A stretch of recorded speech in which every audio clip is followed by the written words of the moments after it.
bro. And the arrows, perfect. Oh my God! Just from an improv perspective, I mean, you pulled out the whole Oh, that was planned. And then you've been waiting to shoot arrows into that motherfucker for years. As a dancer, like even with Crump, we have characters sometimes we were just like we bring on the dance floor, you try and like emulate. So that helps me be able to create moments like that. And I remember telling the referee, shout out to what's his name, Dan Mergliata, because when he come give you the rules, I just remember, bro, if and when I sleep this dude, I just need you to let me have my moment. I won't touch him. You said that to him before the fight? Yeah. That's so amazing. I told Dan, I was like, let me have my moment. I was just like, it gives me chills, dude. Yeah. We need that video. We need that video. I think he would have filmed it. Yeah, so I was like, just when I sleep him, just let me have my moment because I've been waiting how many years for this. I said it last time in New York as well, but it wasn't my moment then. It was his moment. Great story for him, but I was like, let me have my moment just because I won't touch him, I won't hurt him, he'll be there, but just let me have my moment because I've been waiting so long to soak this up. And Jeff's got a cool photo of me like, just like in my head rehearsing it. How long has Jeff been filming you? For life. Nah, he's been 2016. So what is that now? It's like a year in his MMA debut. 8 years, something like that? Yeah. He's been following me around. You know Jane Goodall? Bro. You said it. Anyway, we're going to get you a tripod one of these years, bro. It's been 8 years. This guy's been holding a camera like this with his arm shaking for 8 fucking years. Tennis elbow. Izzy refuses to get him. Ash won't get him. Hey, bring that camera back up. What the fuck you doing? Fun fact, this nigga won $50,000 off a $25 bet. What? Wow. On what? Yesterday. Yeah, on I thought on you. Yeah, bro. I thought we got some insider trading. I'm gonna get knocked out of New York. Jeff, I'm not gonna pay for you, but I'm going down to the fifth. Tripod money, let's go. Oh, that's what happened in November. Got you. Nah, but he's been following me around for a long time, and even with the film and stuff, he got a lot of the raw footage, and I can be myself around him. And I say Jane Goodall, like he studies me because he's seen me with so many different situations, so many different fans, and he knows my go-to line sometimes. You know when I have to, like NPC these people because they give me the same energy back. But I can be myself around him. He knows when to film me. He knows when not to film me. He knows when to like be a fly on the wall. He's a big ass fly on the wall. He knows how to catch certain moments, and that's why. That's why the documentary is fire. Yeah. I saw the documentary last night. It was incredible, and I wanted to talk about it later. But there's still this moment in your life that is obviously pivotal to you. But there's times where I don't know how big a deal it is for you, right? Like when you came here after the loss, you really taught me how to lose and deal with loss. You know, and I mean that sincere. I'm very grateful for that. So when you got the victory, I saw the joy, but there was also part of me that was like, well, he was fine after the loss. Is he fine after the victory? Is it sweet? Like tell me. I remember texting you. I remember texting the boys, and I couldn't be there, but you know why? But I literally was almost like, I'm about to fly down to Miami. That was crazy, bro. I'm about to fly down to Miami Monday. We tried to line that up as a podcast. Yeah, bro. I know we tried, and also even like a lot of people tried. But then for me, I just wanted to. I told the boys, I go, fuck the podcast. I want to go party. Miami. Because I 11 in Miami. So I finished work around say 1:30 a.m. Got to this Sunday morning, 1:30 a.m. Got to the club around 2. 11. Tim, Club 11. Shit was crazy. It was packed. Even OBJ pulled up, said what's up. Everyone else, the Nelk boys, Mike, all these other different people as well. Chuck Liddell and Tito on fucking stage.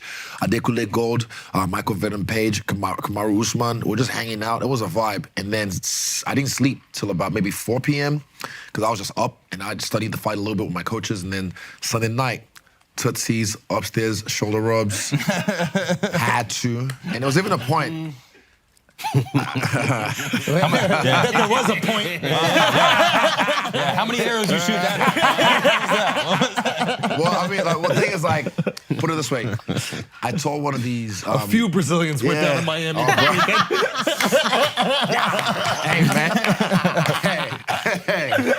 But, they went down, but I couldn't go up, put it that way. But it's because I was just so excited. Actually, I told a dancer there. I was like, I'm just so excited with my life, like dancer. right now. You're adorable. Yeah. Like, he's a dancer too. He's an actual We understand, a dancer. So I Was she told them- crumping on you? Yeah. She tried. You're She getting tried. that She flow tried. state, though. No, but like, so it was a point, you get a lap dance or whatever. But at one point, I was just like, you think you conquered the world, you want to do this? But I was just like, this is not even exciting to me right now. I was like, my life is so exciting. That's why I'm just, it's not you, it's me. I'm just, life Oh, is wait a so, minute. So you weren't bricky for her and she got upset? No, No, hold on. there's something. Ash, shut the fuck up, Ash. That's what he was doing. Bro, get a camera on Ash. Ash is the wildest human being on the planet, and he just went like this. But I think he's going, tell the story about when they both sucked it. Nah, but like, yeah, so for me, I was like, my life is so exciting right now that this is not, you think this is what you want to do, what you're supposed to do. But I was like, yeah, it's cool to be at Tootsie's. It's an iconic spot. But I was like, this ain't even it right now. Like, my life is so exciting that this is not doing it for me. Yeah. So that night, after Sunday night, Monday, Tuesday, Wednesday, I stayed in my room. I just chilled in my room. Yeah. On my phone a lot. I was farming. Because again, people don't understand the numbers game. You got to run the numbers up. What does that mean? You do something crazy like that. I know what it's like. My Instagram, socials, all that kind of stuff is going up. So when these new companies want to see the insights, Oh, you're calculating the reaction. yeah. Wow. So I'm always on my phone just farming, and I had so many memes, I had so many clips, I had so many things I wanted to say. I got receipts. Okay. So I'm farming, and then when they And you're posting a lot more. can we see the insights for the last 2 months? Boom, the numbers is up, the money's up. So people think, oh, you're posting too much. Oh, get over it. It's only. I'm like, nigga, it was only like 2 days ago. I'm gonna post as much. There's no rules to this internet shit. Yeah, so I was posting, I was farming. Tell Eugene that shit. Yeah. No, I do. And he understands it, but he doesn't like it. But There's he a great understands. moment in the documentary about this that we'll touch on later. But yeah. so for me, I'm farming, I'm making money, and Wednesday, get home, first thing I do, go see my teammates, say thank you, because they put so much work into me. Even leaving the gym to go to that fight, whenever I leave the gym the last day, when I turn around and I bow and I leave the gym, I just there's a thing of like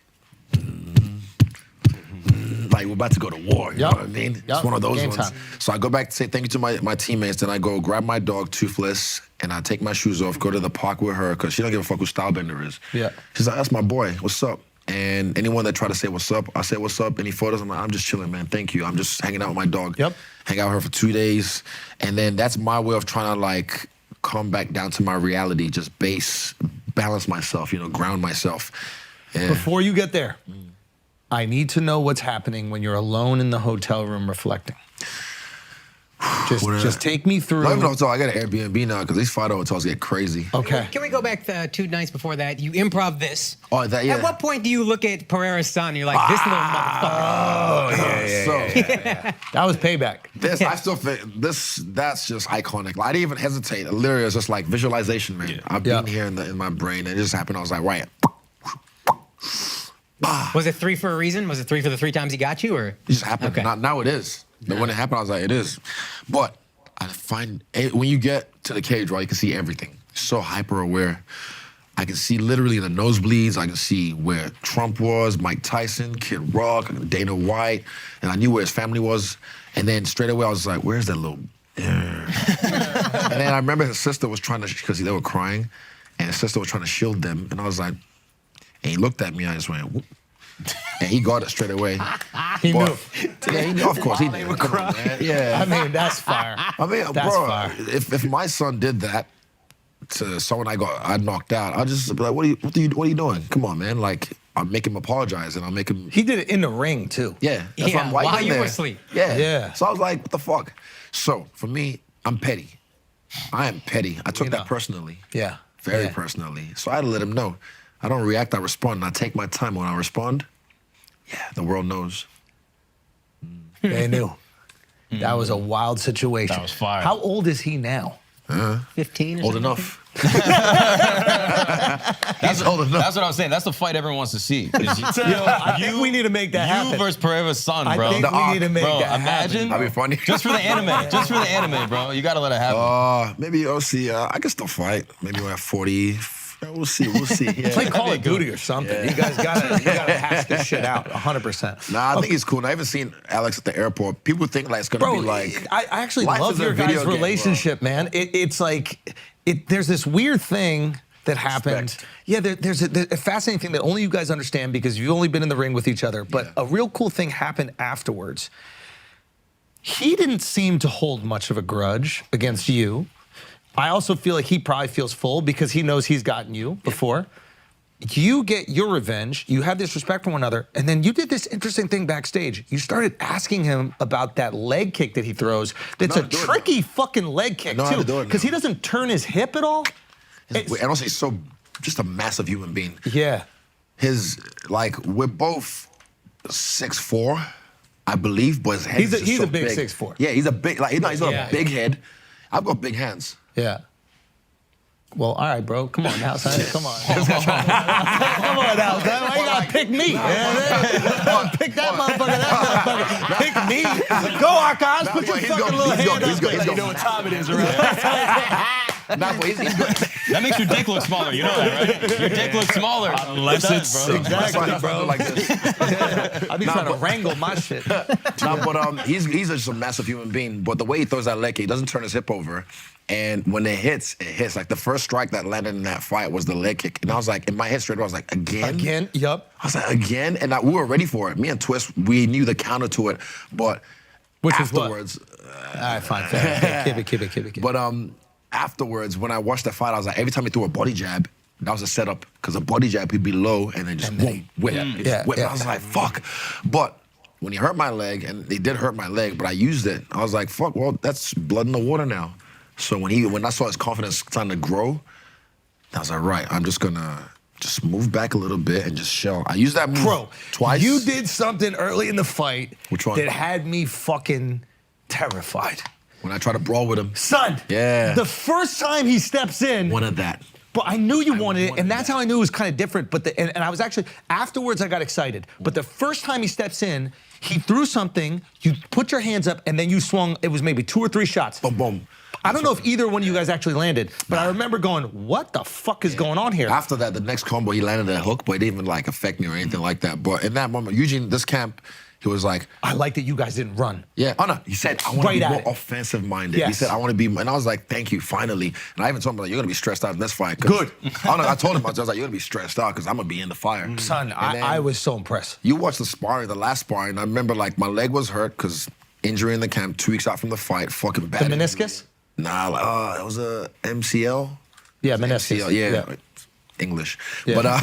But for me, when I was sparring, I was with my sparring partners, I was just they were trying to take it easy on me. And I was like, nah, give me the fucking the Give me heat. the work. I want to feel the fire. So when we're in there, I was like, finally, I just wanted to feel like I was in a fight. It's been a while.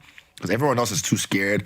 They all try to pretend they want to fight, but they want to survive. So I was like, he beat me. I was like, fine, he's not going to run. Let's go. I want to be in the fire. And then I was in the fire and I was thriving. So when that happened, that whole sequence at the end, I blocked all the shots apart from the body shot. The knee even missed. I blocked it. It was. When I got that. I got the read and I was like, boom. Now, when you're in that corner, are you thinking, I'm going to get an opening? Did you have any of that planned, or are you just keep your head up and keep... Okay. Rhythm. I remember just being there, okay, we're cool. Because I gave it to him. I was like, right. So you're thinking we're cool. You're not panicked in this. Because I'm panicked to watch it.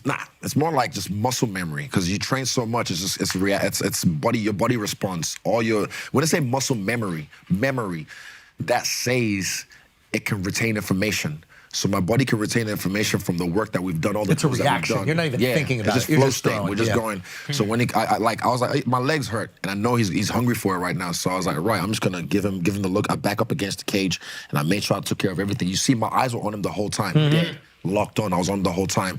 And when I hit him, boom, that didn't even feel like nothing.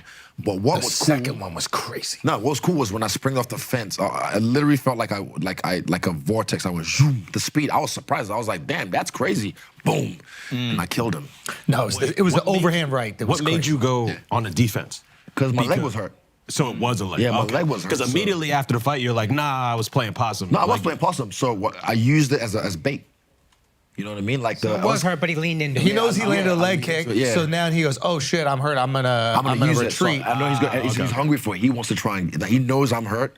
I know I'm hurt. So I know he thinks it's gonna be over soon. I'm about to knock him out. So he got careless. He started to throw with no no defense. He wasn't even like, he didn't knock on the door. You got to knock on the door. Like, you know, check. He thought you Look weren't at a guy throwing like anything back. Ian Gary. Shout out to him. He's fighting in Vegas as well. I think is he fighting in Vegas? Oh, he just fought recently. Yeah. But you look at his last fight, he beautiful finishing sequence, but he knocked on the door. You got to see if someone's home. See what the reaction is coming back. Yeah. So he didn't knock on the door. He just got confident and thought, I'm just going to barge in. But you got to, nigga, wipe your feet before you come in my house. You know what I'm saying? But it's interesting is it looked like you were looking for that right hand.